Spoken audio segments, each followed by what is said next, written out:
What's up guys, it's Talon here, and in today's video we're going to be taking a look at how you can improve your solo Cash Cup skills by analyzing one of NAE East all-time top controller players, and that is Mero.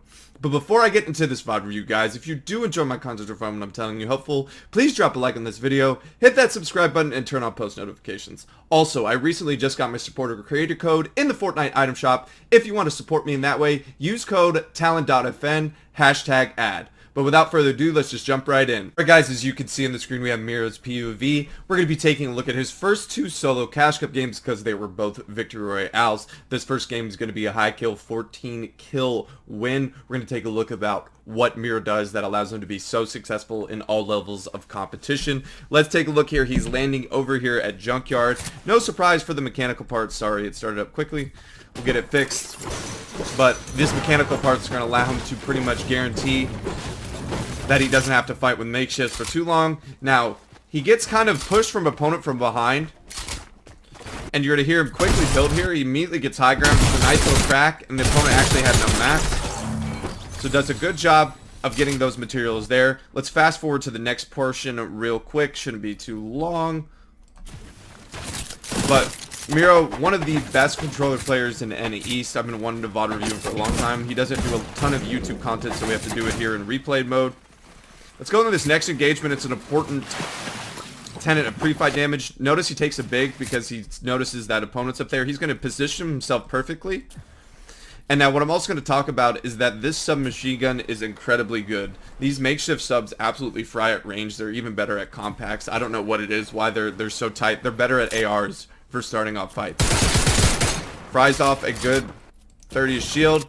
Now the opponent's gonna kind of pickaxe fakes, immediately places a wall, and you're gonna see Mero's mechanics on display. Beautiful edit through cone, crack, piece control, fantastic. Have the opponent looking lost. Let's just take a look at it in slow motion because it was done so well. So first of all, pre-fight damage. Then he's gonna place the opponent. He's gonna try to get the ramps. He's looking for a shot. Immediately, quickly places that wall, edits through front wall cone, and then gets that back wall to cut him off. And that's a GG's. Really good stuff. Good examples of piece control. Let's hop into this next engagement here.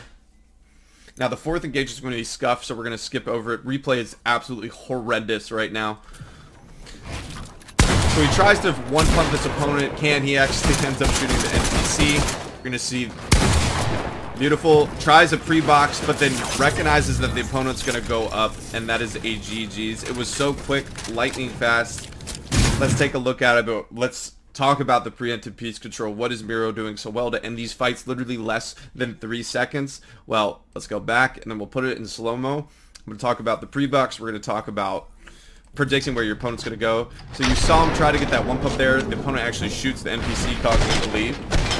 Now Mero recognizes that he stays away from the top of the building because he knows it could be kind of scuffed. So doesn't get it. He hits a nice 92 shot right there. He tries to pre-box, and now he sees the opponent jump, so he scuffs the pre-box, but then he realizes, oh, I need to go through, and so he pretty much builds a box for him, and then he gets a nice damage pump to finish it off. Now, I don't know what happens in this replay, but he ends up standing still. He ends up killing that other opponent, so we're going to have to skip over that elimination, unfortunately. But let's go jump into this little section where he starts kind of popping off. It's going to be towards Misty. So he's going to end up hearing this opponent up here on the high ground. He's going to end up pushing it. He's going to get a free elimination right here by someone. Now, don't be this guy. Just build. Or go into the bush. There's literally a bush two feet away from here. I don't know what Mero has that he's allowing to get that good bloom with a primal rifle, but that's a good bloom. Now he's going to go get those mats because he needed. He's barely any mats, so that's going to be fortunate. We're going to 2 times speed it up here. Go this next portion of the engagement. Because what ends up happening, there's this guy who wants to sit here in the house and just kind of chill, messing around. And so he hears cracks, and then I'm going to unspeed it up. Because the opponent has finished the fight. Spray through 35, immediately places a wall. He realizes he has to go. Tries right there to get a shot off. Beautiful piece control mechanics. And that's what happens. The piece control being incredibly crucial right there for ending that fight. Let's take a look. Boom. We're going to go back just a little bit. I'm going to click on the actual button here. So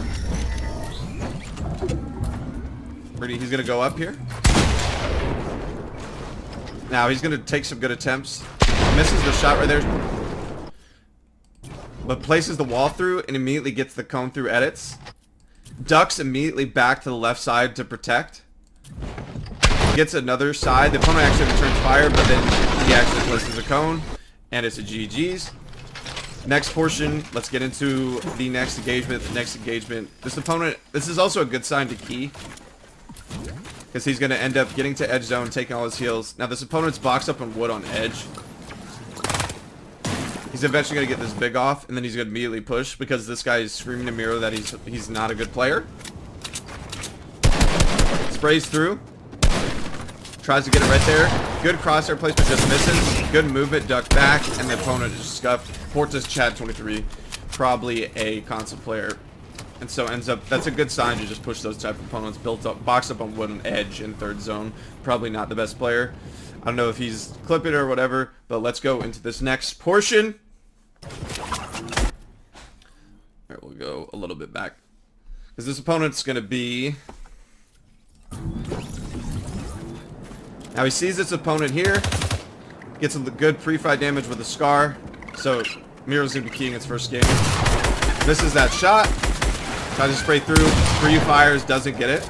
Doesn't want to go there in that congestion as of yet, so he gets out. Now this is gonna be a great example of crosshair placement right there, and then immediately building a ramp for protection. Always have an escape route 1, and then just crosshair placement, reading that the opponent's gonna edit out. We'll go just a tad bit before, because I want to talk about the crosshair placement, because that's what. So he misses the shot there, doesn't panic. Let's skip all this portion. Now look at the crosshair placement. Notice where it's right on the opponent, right? When the opponent makes an edit, not a pre-fair, just reading. And then he's fortunate that the ramps both place. It's good turbo build right there. The opponent actually gets blocked by the ramp, and then the opponent is absolutely scuffed. GG's. Now let's get more towards an endgame scenario. I'm going to apologize in advance. Replay is down horrendous. This update is absolutely horked replay. So most of these people are going to be incredibly difficult to see or invisible, because one, it's all purple, and for some reason people aren't rendering in replay. I don't know what it is. It seems that every time there's an update, everything gets broken performance mode. Now is like Purple Storm, and it also has bubble builds back, which they said was a bug, and then so it's just they've not been very good this season in terms of that. Now he's gonna get a nice pickup here. Only 22 builds, he needs to make a play, so he knows that opponent's right next to him. He's gonna sit here on a right hand peek, go for a wall swing. He's actually gonna get it, and then he just 50-50s in with confidence, and he goes for the point. Build almost quintuples his builds. And we're going to watch this all the way through, because this is going to be. He cranks up for height, misses the shot right there. That's such a good thing you knew. That little ramp flick technique, that's so good. Gets it right there. His opponent's going to do a good job of getting away. He gets a couple tap damage. Now everything, like I said, is going to be in purple tint. Kind of a bad decision by Mero to go up there. See, this opponent's invisible as well. You saw the little ticks right there, but he's hugging dead side again. Look, again, he's on a very side where he doesn't have to build too much. He only has to worry about the right, and he's on good elevation. His 500 builds. He gets a little tunnel vision, in my opinion, here, trying to knock out height, and he stays wide open. He gets fried, and then he finally gets it up. He gets cracked to 64 HP. Fortunately, he doesn't keep getting spammed, but only has 16 builds. This isn't the cleanest endgame in my opinion, but it's almost impossible to tell where Storm is too. But again, continuing to go to again the side of the zone, so common in solos. We saw Mr. Savage, we saw Benji do it. Prioritizing that side, it's just muscle memory for these professional players. Now he's gonna get a nice little free pickup on this particular opponent, and like I said, that guy's completely invisible to us, but he gets a nice free elimination on that. Both guys that were probably shambles. They're both all probably, like, this guy's invisible too. It's just unfortunate, because I planned to do this before the update. We go around to it. But eliminations, you're going to see him get 3 pickups. He's shooting someone that again we can't see.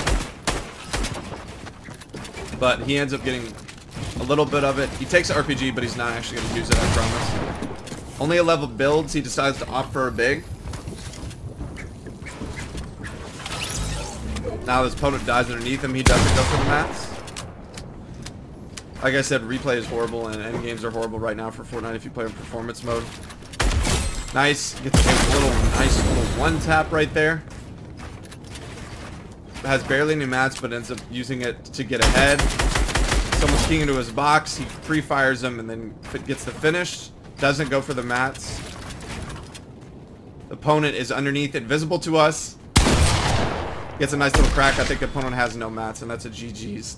Again, I do apologize. It's pretty frustrating, but you saw a lot of the piece control and W keying early on. Let's get into game number 2, where we see more of an endgame style. Gets 7 eliminations in endgame, and we'll see how he played it there, because he kind of does the similar thing here. But let's just hop into the next one.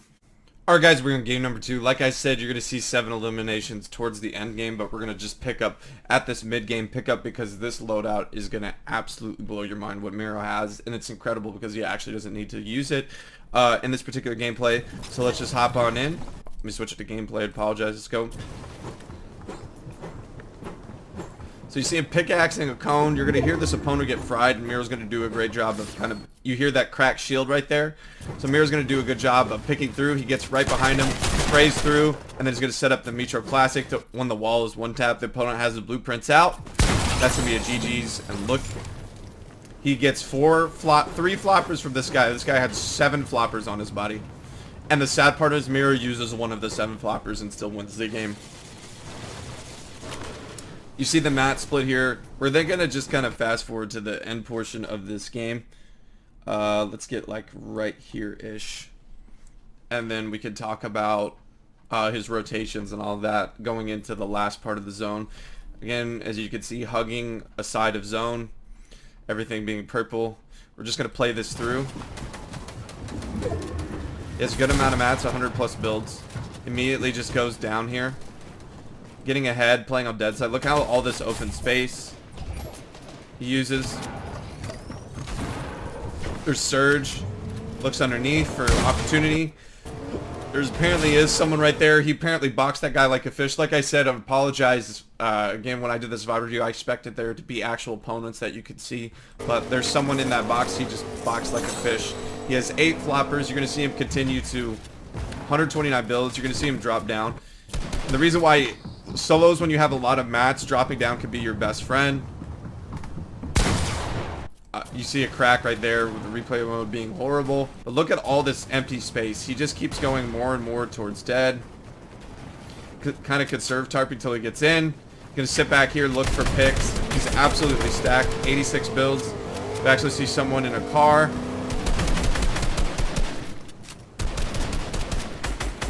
Gets a nice little pick right there on someone towards end of zone. That's what playing ahead can do for you. Tries to get this wall right here, or this floor right there. Doesn't get it. Decides to back off. But still very incredibly healthy. 80 builds. And then you're going to see him drop down. Look at what he's going to be gifted here. He decides to drop down ultimate to rotate. And everyone's sitting up on higher layers. He can just burn little bits of wood as he goes through, just kind of making sure that he covers his head as he goes. He's pretty much gifted this game just by the way that everyone plays. He's going to get a free AR elimination by spraying through on this opponent right there. And he's going to go back, take Storm, get more mats. Why not, right? You have 8 floppers. Zone is not an issue. Gets a little bit of mats, not anything crazy. He's shooting someone again, like I said, for us is invisible for some unbelievable reason. But he ends up getting the elimination to Storm, so no worries. Look how much space he's pretty much just got claimed by staying on this dead side. There's only 6 particular opponents left. Covering himself beautifully right here. He has 300-ish mats. Sit there, and this is what getting ahead for you does. You've seen it multiple times. He gets some tags on this particular individual that we can't see. We fry someone that we can't see. He's going to push for a height here after frying off height. He has a decent amount of mats to hold it. He's gifted it. And you're going to see here, that opponent ends up just dying. Sitting up here on a high ground, spraying on low ground. 7 floppers to tank. He doesn't even worry about tanking. Gets a fry, an elimination right there, just jumping through and staying ahead. The other opponent is right there as well, invisible. GG's, getting ahead. He had 8 floppers and he used 1 of them. And this is the first 2 games of the Cash Cup, so he's 82. Unfortunately, the rest of his Cash Cup didn't go probably as planned. He did only end up finishing with a top 10. Again, I apologize for replay mode. It's so freaking frustrating to try and review and learn this stuff. We can't even see the opponents we're shooting. I hope Fortnite gets their stuff figured out. This last update has been absolutely horrendous for the game. Everything is pink. Bubble builds are back, which is a positive change, so I hope that stays. But in terms of Mero, we saw rotating that dead side in that second game incredibly huge. That was the biggest takeaway. And then just the piece control with Mero. Mero has incredible piece control for a controller player and very good aim with it. He's a linear guy. Just incredibly smooth controller player to watch. We saw the W keying on display. We saw the confidence, getting picks when he needed to. Overall, very impressive first 2 games to this Cash Cup. But that is going to do it for today's VOD review, guys. I hope that you did enjoy. If you did, please drop a like on this video, hit that subscribe button, and turn on post notifications. And I hope I'll be seeing you in the next one. Peace.